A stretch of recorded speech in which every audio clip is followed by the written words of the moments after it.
Okay, so hey everyone, welcome to the Hackcon recap talk. This talk, yes. So this is just after our general body meeting, and I wanted to give the people, our members who went to Hackcon, a conference for student hackathons, a chance to talk about what they learned, stuff like that. So I think JT is going first. Also, one update from MLH that I learned was that a hackathon under MLH does not have to include high school students or middle school students. You can pick and choose what levels you want at the hackathon. So that was news to me, and that is official from MLH. Anyway, let's get started. Oh, okay, cool. Okay. Yeah, now let's get started. Okay. So, my name is JT Salisbury, for those of you who do not know me. This is my second, what? Could you read that? Could I read that? Yeah. My name is JT. Where are you with the picture? I am the blue one on the left, in the sexy shades with the paddle. Okay. Anyways, so if you don't know what Hackcon is, it's basically like, it's sponsored by MLH, which sponsors, what? Oh, is it on the next slide? Oh, look at that, Maddie, nice. Okay, it was in Pennsylvania. It's basically like a giant group camp thingy where a bunch of people get together and kind of discuss, the best hackathon practices, learn from each other, teach each other, what the best things really are to do. Okay, it's sponsored by MLH and GitHub. We hit a deer on the way back, in case you were wondering. That was a lot of fun. I think it should be also What? Here's some pics. Look, Maddie's like. There's nothing to add. I'm pretty sure I saw the pictures we took anyways. Yeah, that's 100% the only pictures we I took. did take a picture, so. Okay, we got cool book bags too, so that was fun. Okay, so some of the talks I went to. I only really condensed it down to like 2 or 3 talks on here, but I'm going to go over the ones I actually went to in case a couple of you had questions about specific ones. We went to all the keynotes, all the lightning talks, I think. Then we did organizing organizers, organizing your alma mater's hackathon, the art and science of building hacker community, organizing with a purpose, how to get sponsorship money. That was through Microsoft, so I got some hot tips to get some Microsoft money if you want some. Yeah, those were the talks I went to. But over here, so the first thing we did, or Will and I did, we went to LARPing. It's like live action role playing. They give you these scenarios where you're supposed to you're faced with these difficult challenges, and then you kind of see the best way to move forward with them. It was very interesting, to say the least. There are some interesting scenarios. But the biggest thing I probably took away from it is that we all need to know the code of conduct as organizers and really feel confident enough to enforce it everywhere, because we are the ones who are in charge. MLH is there, yeah, but they're more of a resource. We are the ones who make the show happen. And then the big takeaway would be diffuse and disperse. So if there's like a rowdy person or something there, you need to get them away from the crowds into a consolidated location and deal with it there. Whoever needs to be involved. It shouldn't be, a big public display. Some big takeaways from the keynotes. We need to focus on mastering the basics of organizing. Basically, as the venue changes, I know we're considering different places this year. As the size changes, all these different things really are basics, and as they change, we're going to need to relearn how to, put a hackathon on top of them. So we need to build the experience. I think the best way to do that would probably be to have, somebody on the team who's dedicated to hacker experience. They sit there, they think, how are all of these actions, all of these, little tiny things, meals, small things like that, tech talks, all that kind of stuff. How are they really playing to the participants' experience, And then we can also have the MLH rep actually run team formation, which I think would be a great resource. We need to better document how and what we are doing for successors. And then that also ties into mentor new organizers better. So I know we started the wiki last year, right? Is that the first time we did it? Yeah, Kurt? Yeah. So that's something I really think we need to definitely expand upon as we go. Everything, and like everything should be documented. It should all be, easy access resource for everybody. Next, I had 2 slides. I had so much crap to put on here. Organizing with a purpose. I think we should tag workshops and talks with difficulty. So like beginner, mid-level, experience. That way, if we have, as a hackathon, we cater to all these different experience levels, and we really need to take into account, if somebody is like an expert in web apps or something, and some sponsors giving a talk on how to use React or something. Well, is that maybe an advanced topic or a mid-level topic? Does this person really need to go there if they're an expert at it? Just some things to consider. We need to connect with high-level individuals at our school, like professors and heads of departments. They can reach out to sponsors and other people on our behalf, and it looks a lot more professional, and there's a lot more credibility associated with professors rather than student organizers for a hackathon.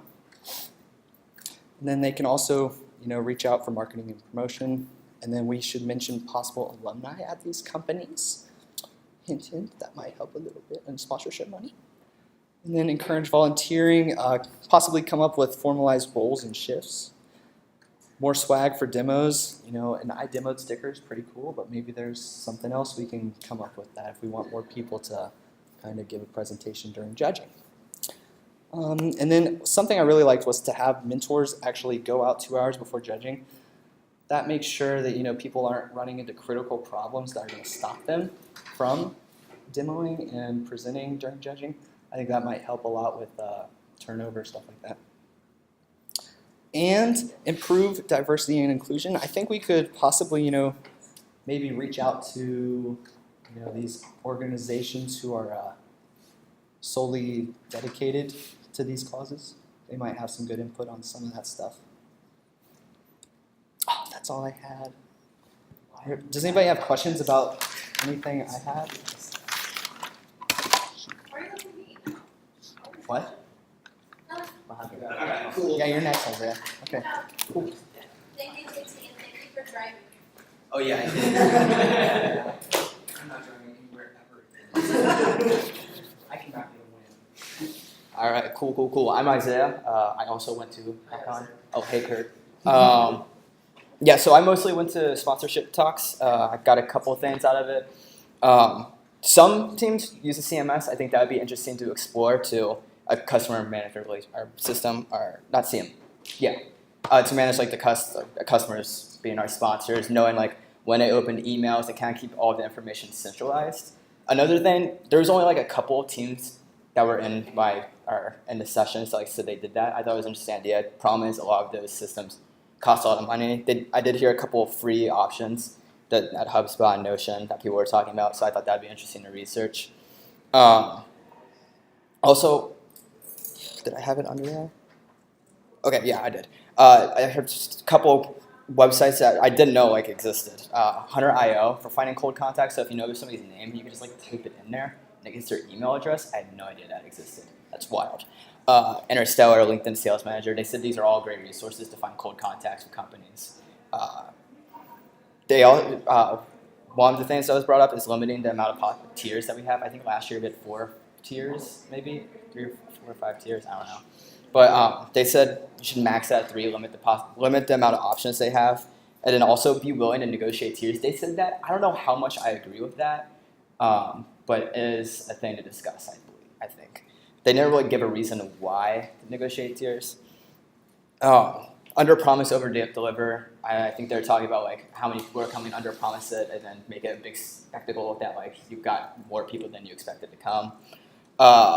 When contacting, they said always try to end a call in a sale, kind of like if you were in actual sales. So end it with getting a yes confirmation that you will, that they will sponsor, and also try to contact the end of business quarters, which I still, even being there, I did not figure out when business quarters actually are. A lot of people ask the question, I don't think they ever got any answers, and I think it might, I don't know.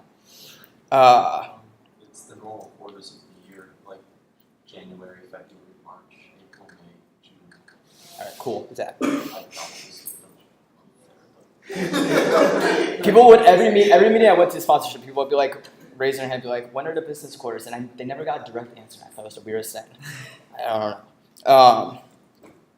Include a location. I think we already do, but estimate number of attendees on a sponsorship deck. An alternative for using a CMS is using just one email box for the whole sponsorship team, which I thought was kind of interesting because then everybody can keep tabs on each other. I know, at least with me when I was on sponsorship teams, I only had like 2 or 3, and I was just kind of like, I felt like I was gonna miss something or miss an email in my inbox or be doing it incorrectly. So if everybody had access to the same email mailbox, they'd be able to see what other people were sending out, and everybody kind of stay in the same loop without them having to go to the side channel and be like, this is what's happening right now. This is, I don't know. I thought it was a neat idea. And then we could use like sponsorship at Revolution UC or something, and it would maybe look more professional.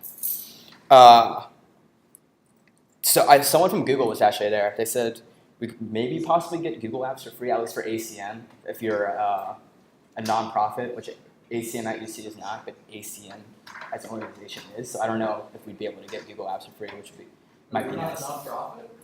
We're a nonprofit under the umbrella of ACM, but ACM UC itself is not a nonprofit, I believe. Yeah, it is. ACM UC is a 501c. Okay, then Noah was lying to me, and he's a liar. We have a tax ID number that's No, it's our personal chapters. Read the student order. That's what I This is on all of you.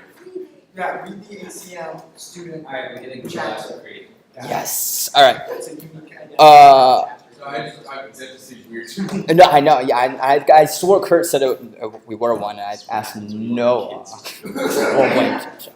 And then also, I have the worst handwriting in the world. Oh yeah, go on. So, on the one email box, Yes. what is the argument? Your argument for that's just like organization and cleanliness? 'Cause it's like, I think being able to keep tabs on each other, knowing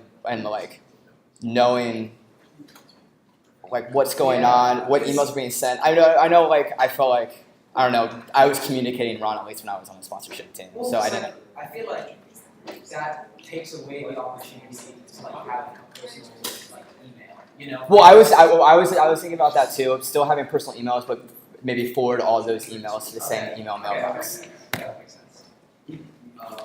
Also, I'd like to underline, like for the negotiating, like I feel like that's just like if they ask for negotiation, then we are open to it, sort of thing, while still being fair. Right, but not open. I don't think we have to. Right. Don't say that. Yeah, I don't think we have to like go out and be like, We're willing to negotiate. yeah, you don't have to say it. They'll do it if they want to. Oh, and then something I forgot to cover. I think they said give a deadline. I think we should, right when we start organizing, just to set a deadline for sponsorship. I know last year I think we kind of set a deadline later in it, and it kind of got confusing with the sponsors because we had sponsors in the process of becoming sponsors, and then we set a hard deadline. It was kind of like now they're kind of in limbo. So I think from the beginning we should set a sponsorship deadline. Like if the company's not in by this date, then Sponsors stop. will always date every single time. Yeah, that's the problem. We've never organized one where they're all. I did go to a talk about tooling and like development tools and stuff like that, and within your own hacker community. The talk wasn't that useful, but the hackathon does use QR codes for like check-in and stuff and like tracking everything. I thought that was kind of interesting, especially with our check-in line getting backed up pretty easily. It could be nice. I think they also did it at their food stations too, and all the demos, so they could actually like get stats after and be able to figure out who got what and whatever. Yeah, so I think that's all I have. Wait, so you're saying, because we saw a talk last year where they used like wristbands Mhm. to keep tabs on like who would take like what food and stuff like that. Yeah. It's pretty Kinda cool. effort. Yeah. Go a whole back end. But you're saying it was a I- QR code? Yeah, I think they used QR codes and they would scan. I don't know. They didn't really go into too much detail, so it was more about how they made it more than their implementation or like how they work as a team. But I heard that and I thought that was more interesting than our entire talk. So that's interesting. So I don't know how much I think we should do that for like food. Check-in, Like, I think. For Is check-in, like at the beginning, like having a QR code or something is probably much easier than having to look them up by their name or email. Yeah. So like scan their phone or have them print out a document? Yeah. Just like you Yeah. can send them an email with QR code, code, yeah. and say you can print it out or show it on your phone and just scan it. I honestly don't know why we haven't been doing that before. No, we pretty sure. We talked about it or something? No, we thought about it. Yeah. So how would you, what kind of technology, have you guys ever worked with this kind of stuff before for QR? I mean, there's open source libraries for being able to scan them. Yeah, They've but been if like, anyone's done it before, that's always helpful. I've messed with QR codes before. Like 2 or 3 years ago. it's very simple. I mean, you can you would just encode text into Yeah, I don't. Oh, a yeah, QR code. Yeah, so you could just put a unique ID of I like mean, the you can person. talk, Like, I mean, yeah, That- that's not like for I think it's a now. good idea, but But it is possible. Yeah. it's very doable.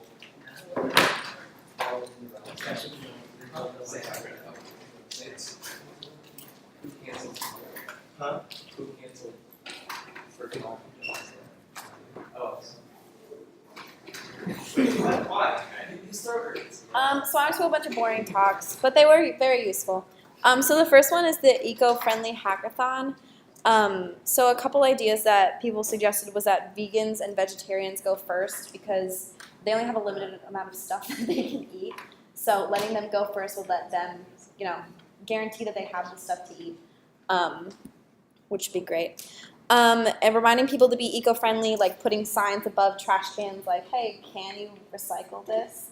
And then being labeled eco-friendly looks really good to hackers. Like, oh, cool, we can recycle there, or something like that. And then continuing to do like big containers versus little water bottles. We do give out like the swag water bottles, which I think we should continue to do. But it'll save a lot of eco things. I don't know what the right terminology is, but having like the big like jugs of water and stuff to fill up and like the fill stations and letting people know where that is instead of just grabbing like individual like plastic water bottles all the time. And then someone from like a college in California got a $25,000 grant from their Office of Sustainability because they met certain standards and they have a certain amount of people there. So I think we should look into that and see if we can get any grants because that would be helpful because it's a lot of money. The next one I went to was Love Thyself and Thy Organizer, and that was basically just getting to know your team because you're going to be working with them for a long time, and this is like a big event. So getting to know them beforehand, before you all start organizing, is a great idea, as well as after. So we should do something like that soon. Wink, wink. Okay, and then also let you know, let like the leaders know that like you appreciate them and stuff like that. And the last one was engaging your alumni. They bounced back and forth between talking about alumni of organizing and alumni of the school. So I think that one of us should reach out to the Alumni Association and see if we can, if they can fit in like the hackathon into their spiel, talking to engineering alumni and seeing if any of them have done it and want to donate. And then also we can offer organizer alumni to come back as mentors and then maybe have like a dinner for them like the day before. And then they can walk around as mentors and like talk and network and stuff. And I think that's it. So yeah. Oh, also during it, I went to a talk about becoming a GitHub campus expert, and JT and I are currently in the process of training to become one. How was that? Was that They redid the whole process, so now it's just like 6 modules, and it's about like engaging your community and like building it and like helping like sustain it for I explored doing that and it seemed like a whole lot of boring. It's just a bunch of essays. But they do teach you how to use Git, and we get really cool t-shirts and backpacks. Yeah, that's in, I think, well, they used to do, but it's, that's why I thought. How do you tweet it was so fun? Yeah. Yeah, so I think that's all I have. And then I had a lot of random ideas, which we'll see later. Yes. One thought that I'd like to throw out that hopefully doesn't get lost, but it would be cool if we gave the sticker to people to bring their own water bottle, like and check for something. So we did Oh yeah, that was one of my notes. Boom. So yeah, there. There you go. Yeah, give like extra swag to But someone we who not like. just give them our Because we're own. giving them Yeah, water we're gonna give them their own. Yeah, but But if they're like If you bake, Now double it's fisted. water get in the bottles. habit of bringing water bottles now. Thanks. I feel like, okay, cool. okay, next, Will. Oh, he's going right with that. This hat, his shirt, and his backpack. Oh, and it's I just got that from Hackcon. I've got things to tell you about. What's the chameleon? Crypto chameleon. The blockchain chameleon. Blockchain is something It was something like, it had to do with blockchain blockchain. Crypto chameleon. The crypto chameleon. That is a horrible mascot. Oh, it's something something that's that's supposed to be immutable. Yeah, it's not. It's a good one. It's true, something that rapidly changes in the skin color. All right, so JT talked about LARPing. That was like mostly risk management, incident response sort of stuff.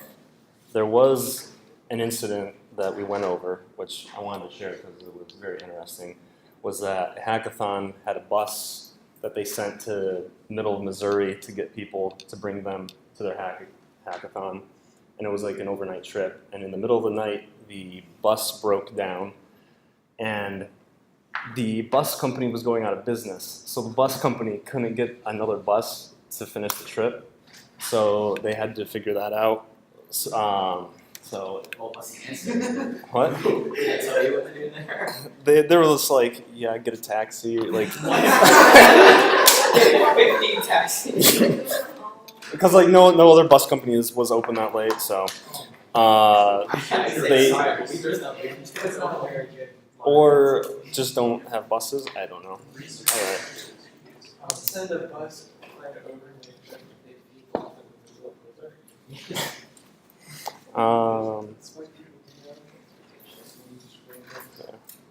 So the code of conduct thing, they really push that. Make sure you understand it. All the code of conducts. There's the MLH. The school has one. You know, a bunch of different ones. Know where they overlap and stuff, and where they don't. One of the talks I went to was the connecting with your community. They pushed the idea of just engage with people, even if you don't know them, talk to them. Also have multiple platforms that you're active on. Also have a central space. I think we're pretty good at that with having just Slack as a central space, but I don't know about the any other platforms you might want to try to be more active on. Oh, DevPost, that was a good one.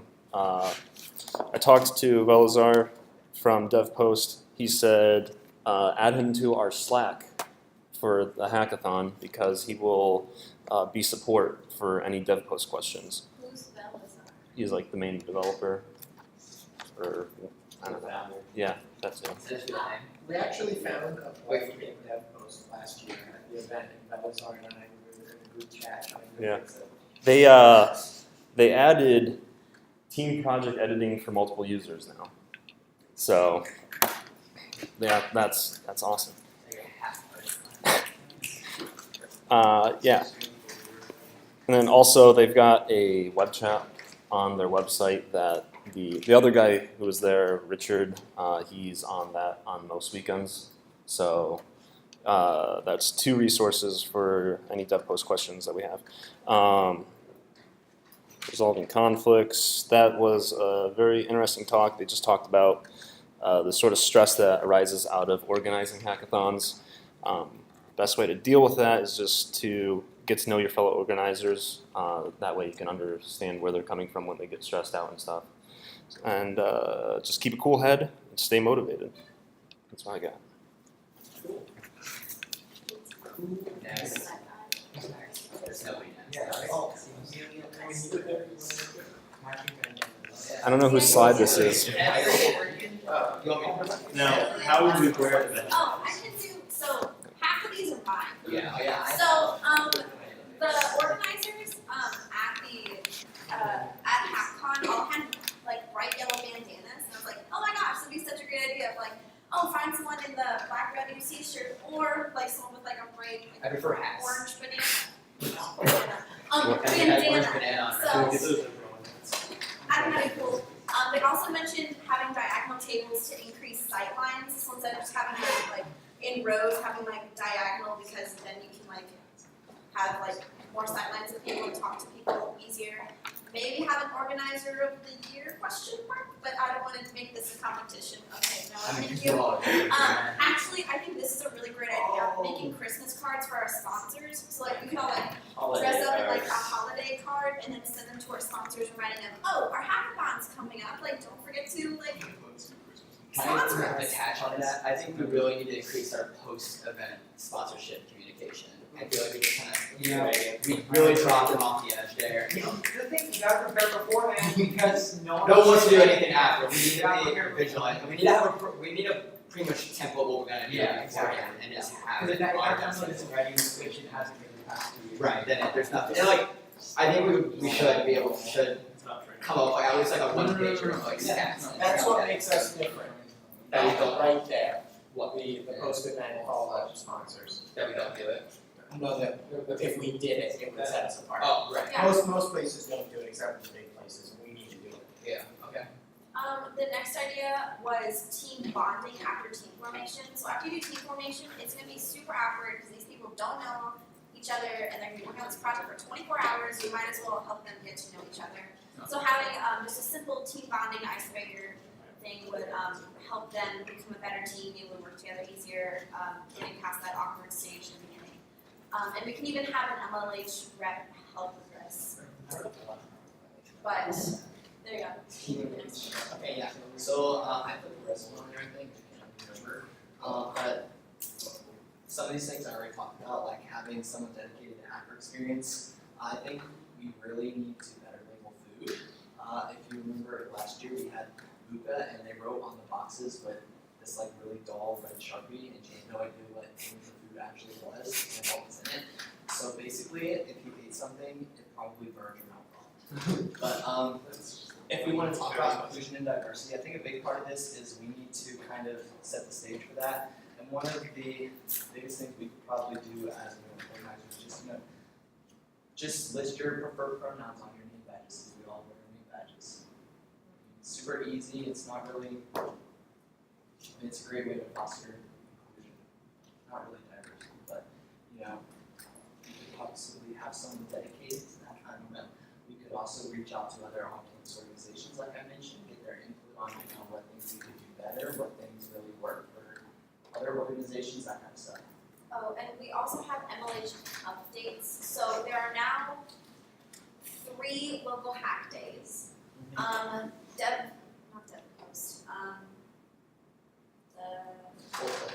The local host is now updating their thing, and it's not gonna be like 22 modules. And we get like special swag and stuff, and every time you guys like complete a module, you get like points, and then the points will add up to like swag or pizza, or it's this system that the lady who talked about it was very overly enthusiastic. That whole emotion. Yes, yeah. And then they're also having this like peer mentor group, where you can like video chat with other organizers and you can like talk about the problems that you have. And then the other thing they have is like, it's like an MLH hotline, so you can call or text it and then tell them what your problem is and where you are located at your hackathon, and then the MLH rep will come to you. They did not explain how that works at all. I wasn't think it would be better for them just to ask an organizer to ask the MLH rep to come to We already them. have our Slack channel. Yeah, so, but those are all the major updates. It was a very fun trip. Coming back was a little difficult. I as do. you guys know. I do want to get kind of not serious, but I do want to see what the other people think about on the trip. What do you think it was worth it? I think it was worth it. I learned a lot. I think they had a lot of good ideas. See, I don't I knew know that's if what you everybody guys thought. already knew these ideas and just thought they were dumb, so you guys didn't mention them, but I thought it was worth it. It was a little far. My question for you guys is, do you think it was valuable on an organizational level or on a personal level or both? I'm different. I did not think it was really worth it. I felt like all the things they were saying were just kind of obvious, or not like obvious, but like there was like a couple of things there, but I don't think it warrants a 9-hour trip plus whatever we pay for to get there. And most of the stuff is just MLH, kind of I don't know, plugging their own things that we can already get in their blog posts that they're going to post anyways. And then most of the talks were just ran by like people who weren't really prepared, it seemed like, or They were run wasn't by other organizations. right. It just didn't really seem like they were talks that were worth going to. I would say maybe not send 40. What do you think, Will? Oh yeah, 4 people's a lot. We sent 3 plus 1 free. Right, you got a free ticket because. Like if it was free, I'd say go ahead and send some.